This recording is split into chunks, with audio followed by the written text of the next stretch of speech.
여호와는 나의 빛이요 나의 구원이시니 내가 누구를 두려워하리요. 여호와는 내 생명의 능력이시니 내가 누구를 무서워하리요. 악인들이 내 살을 먹으려고 내게로 왔으나 나의 대적들, 나의 원수들인 그들은 실족하여 넘어졌도다. 군대가 나를 대적하여 진칠지라도 내 마음이 두렵지 아니하며 전쟁이 일어나 나를 치려 할지라도 나는 여전히 태연하리로다. 내가 여호와께 바라는 한 가지 그것을 구하리니 곧 내가 내 평생에 여호와의 집에 살면서 여호와의 아름다움을 바라보며 그의 성전에서 사모하는 그것이다. 여호와께서 환난 날에 나를 그의 초막 속에 비밀히 지키시고 그의 장막 은밀한 곳에 나를 숨기시며 높은 바위 위에 두시리로다. 이제 내 머리가 나를 둘러싼 내 원수 위에 들리리니 내가 그의 장막에서 즐거운 제사를 드리겠고 노래하며 여호와를 찬송하리로다. 여러분 반갑습니다. 오늘도 큐티로 여는 기막힌 하루입니다. 본 말씀 시편 27편 1절부터 6절의 말씀입니다. 오늘 우리가 보고 있는 이 시편 27편의 부제는 다윗의 시입니다. 다윗은 이 시를 시작하면서 가장 첫 절에 여호와가 어떤 분이신지를 우리에게 소개하고 있습니다. 자, 1절의 말씀에 보니까 여호와는 빛이시고 여호와는 구원이시며 여호와는 생명의 능력이시다 라고 하나님을 소개하고 있습니다. 자, 그런데 여러분, 우리가 여기서 한번 깊게 생각해 볼 것이 하나 있습니다. 그것은 다윗은 도대체 하나님이 이런 분이시라는 것을 어떻게 알게 되었을까요? 도대체 그가 어떻게 이렇게 하나님에 대해 잘 알고 있느냐는 것입니다. 하나님에 대한 지식을 책을 통해 배웠을까요? 여러분도 짐작하시다시피 그렇지 않습니다. 다윗의 하나님에 대한 지식은 순전히 그의 삶을 통해 체험으로 알게 된 생생한 지식이었습니다. 특별히 성경을 보면 다윗이 하나님에 대한 지식을 얻는 가장 중요한 통로가 되었던 것이 바로 고난이었습니다. 여러분, 정말 이 다윗보다 고난을 많이 겪은 사람이 또 어디 있겠습니까? 그는 10대 시절부터 양을 몰고 혼자 들판에 나갔습니다. 그런데 어떤 분들은 들판에서 양을 치는 다윗을 상상할 때 하프를 들고 나무 그늘 밑에서 한가롭게 노래를 부르는 다윗의 모습을 상상합니다. 여러분, 그러나 그것은 실제의 모습이 아닙니다. 실제로 양을 돌보는 목동의 삶은요, 그런 것과는 완전히 거리가 멀 뿐만 아니라 오히려 위험과 위기의 연속이었던 것이 바로 이 목동의 삶입니다. 다윗이 사무엘상 17장 34절부터 35절에서 이 목동 시절에 대해 이런 이야기를 합니다. 자, 한번 제가 읽어볼 테니 여러분 한번 잘 들어보시기 바랍니다.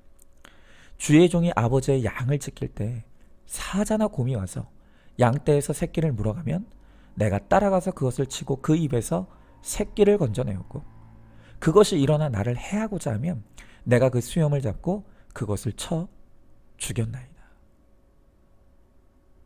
여러분, 다윗은 우리 나이로 치면 이미 중학교 시절부터 들판에 홀로 양떼를 끌고 나갔습니다.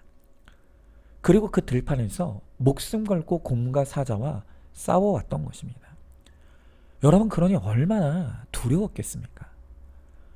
그뿐입니까? 다윗이 골리앗과의 전쟁을 벌였던 때가 그의 나이 17살이었습니다.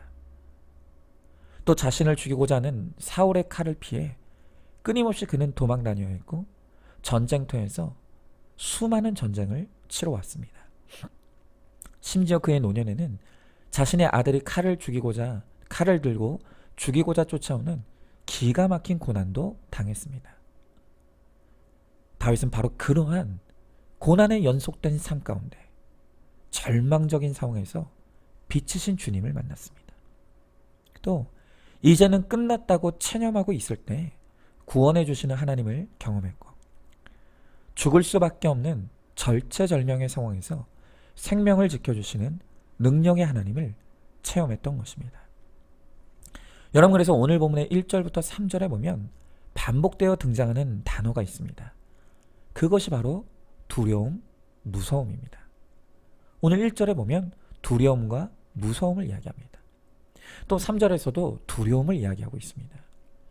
여러분, 이렇듯 다윗의 인생에는 정말로 두려워할 수밖에 없고 무서워할 수밖에 없는 일들이 너무 많았습니다. 자, 그러나 우리가 생각해보면 그게 어디 다윗의 인생뿐이겠습니까? 우리도 그렇지 않습니까? 우리가 아침에 눈만 뜨면 그때부터 우리 인생에 두려워하고 무서워해야 될 일들이 쏟아져 들어오기 시작합니다. 그래서 어떤 분들은 아침에 눈을 뜨는 것이 끔찍하다고 하시는 분들도 있습니다. 여러분, 그래서 이젠 우리가 익히 많이 들어서 아시겠지만 성경에서 가장 많이 등장하는 단어가 있다고 하죠. 그게 뭡니까? 두려움입니다. 어떤 학자는 366번이라고 하고 또 어떤 학자는 364번이라고 하는데요. 어찌되었든 성경에서 가장 많이 반복해서 나오는 단어가 두려움이라는 사실에는 모든 성경학자들이 이의를 제기하지 않습니다. 여러분, 이렇게 우리는 날마다 두려워할 수밖에 없습니다. 날마다 무서워할 수밖에 없습니다.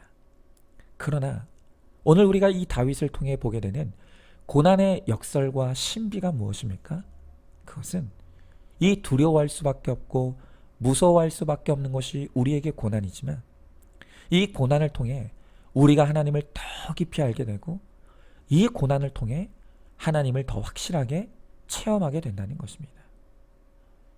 그래서 다윗은 또 다른 시편인 시편 119편에서 그가 고난을 통해 얻은 축복을 이렇게 고백하고 있습니다.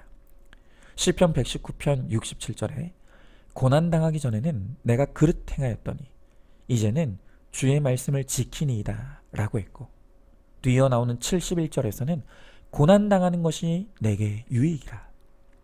이로 말미암아 내가 주의 율례를 배우게 되었나이다 라고 고백합니다. 여러분, 그렇습니다. 다윗의 믿음은 고난이 빚어낸 믿음이었습니다. 그래서 다윗에게는 고난이 유익이고 고난이 축복이라고 그는 확실하게 고백할 수 있는 것입니다. 제가 얼마 전에 우리 교회 한 성도님과 아주 깊은 만남과 나눔을 가지게 되었습니다. 이분이 저에게 고백하시기를 지난 몇 개월 동안 개인적으로 정말 폭풍 같은 고난의 시간을 보냈다고 고백했습니다. 제가 이분의 이야기를 여러분들과 구체적으로 다 오픈할 수 없지만 이 성도님은 어느 날 신앙에 대한 깊은 회의가 찾아오고 하나님에 대한 불신과 시험에 빠지고 말았다고 합니다. 그래서 마음으로부터 하나님을 밀어내버리고 그때부터 마음의 공허함과 그 헛헛함을 해결하기 위해서 정말 많은 사람들과 어울리고 만나면서 허랑방탕하게 살았습니다. 그런데 오히려 세상에서 만났던 그 사람들로 인해서 너무 큰 상처를 받았고 너무 쓰라린 배신을 당하고 그리고 버림을 받는 일을 당했다고 합니다. 그렇게 사람에게 시달리고 실망하는 일들을 겪다 보니까 몸도 마음도 완전히 탈진해 버렸다는 것입니다. 자, 그런데 이분이 그런 몇 개월간의 방황의 시간들을 저에게 고백하시면서 이렇게 말씀하시는 것입니다. 목사님, 제가 이렇게 하나님을 떠나 세상에서 방황하다 고난당하고 지치게 되니 그제서야 목사님 생각이 났습니다. 그러면서 이렇게 고백하십니다. 좋을 때 목사님 생각나고 찾아야 하는데 제가 힘들어지니 목사님을 생각하고 이렇게 찾아와서 너무 죄송합니다. 여러분, 그런데 저는요, 이 성도님의 고백이 정말 말로 다 할 수 없이 너무 감사하고 기뻤습니다. 제가 그렇게 기뻤던 것은 고난 때문이라도 저를 기억하고 생각해 주어서 저에게 찾아와 준 것이 너무 고마웠고, 또 이제 저도 고난이 오면 생각나는 목사가 됐다는 그 사실이 저에게 더할 나위 없이 기쁨이 되었습니다. 여러분, 고난이 오니 목사가 생각나고 고난이 오니 하나님이 그리워지는 것은 미안한 일도 아니고 죄송할 일도 아닙니다. 그것이 바로 100% 죄인이 인간의 본성이고 우리의 한계입니다. 여러분, 어디 이 성도님만 그렇겠습니까? 우리가 다 그런 것 아닙니까? 우리 인생의 평안에서 등 따시고 배부를 때는 거룩이고 구원이고 할 것 없이 다 버리고 하나님을 멀리 떠나기 마련입니다. 그러나 우리를 사랑하시는 하나님께서 그런 우리를 고난 가운데 애타게 찾으시고 부르십니다.